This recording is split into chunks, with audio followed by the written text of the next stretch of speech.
এই ঘটনাটা তো আপনারা ইতিমধ্যে আরো কয়েকদিন আগে 24 তারিখে ঘটেছে। আমি অ্যাকচুয়ালি অসুস্থ থাকায় আসতে আমার দেরি হয়েছে, কিন্তু আমার এই যে নিপা আমাদের মহিলা দলের নেত্রী এবং আমার এখানে স্থানীয় নেতৃবৃন্দরা তাদের সাথে যা যোগাযোগ রাখতেছে, এটা মানুষ নামের কিছু পশু আছে সমাজে, এরকম নির্মমভাবে এরকম একটা নিষ্পাপ সন্তানকে এইভাবে তার ঘটনা ঘটিয়েছে এবং প্রশাসনের লোকের যে নেগলিজেন্সি আমরা শুনলাম, এটা অত্যন্ত দুঃখজনক। কারণ প্রশাসনের লোকদের কাছে আমরা একটা ন্যায় বিচার প্রত্যাশা করি। তা আমি তাদেরকে আমরা এটাই আশ্বস্ত করতে চাই, তার সন্তান আমাদের সন্তানের মধ্যে কোনো পার্থক্য নেই।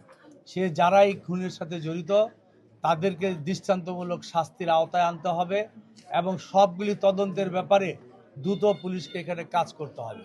সেই ব্যাপারে আমরা সরকারের উচ্চ লেভেলে আমরা অভিহিত করব।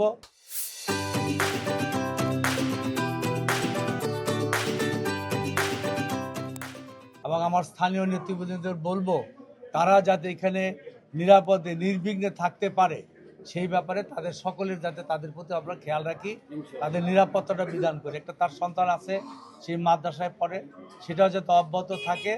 আমরা সর্বাত্মকভাবে তাদের সামাজিকভাবে আমরা নিরাপত্তা দিব এবং আইনের আওতায় তাদেরকে যাতে আনা হয় সেই ব্যাপারে প্রয়োজনীয় ব্যবস্থা নেওয়ার জন্য আমরা উপরের লেভেলে কথা বলবো।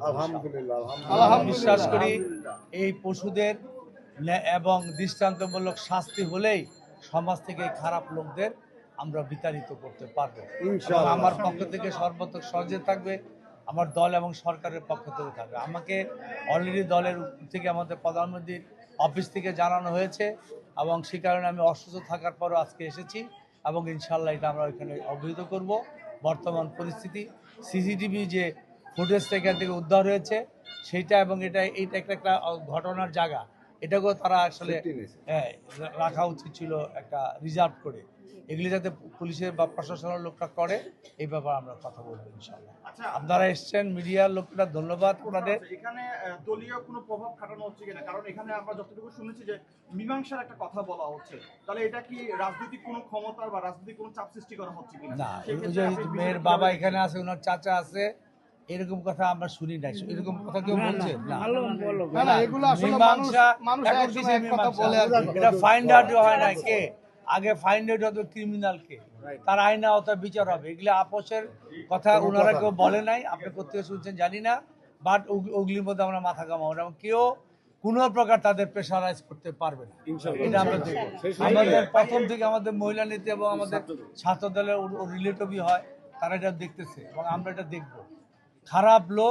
খারাপ লোকই তাকে আমরা আইনের আওতায় আনতে চাই। তারা 3 জনের নাম বলেছে, কাউকে গ্রেফতার করতে হয়নি।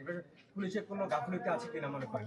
পুলিশের এখানে কি আছে আমরা কথা বলবো পুলিশের সাথে। মামলা না নেওয়ার দিন আমরা কথা বলেছিলাম, সে বলছেন আমরা মামলা নিচ্ছি, যেহেতু একটা মারা গেলে ডেথ সার্টিফিকেট লাগে, পুলিশেরও কিছু প্রসেস আছে, তারা সেই সব কথা বলতেছে। কিন্তু সব কিছু জিনিস হলো যে তাৎক্ষণিক ব্যবস্থা নেওয়ার কিছু বিষয় আছে। পুলিশের এখানে মামলা নিতে অসুবিধার কোথায়? অন্য পক্ষ এখানে যত শক্তিশালী হোক এখানে কোনো প্রকার প্রভাব বিস্তার করতে পারবে না।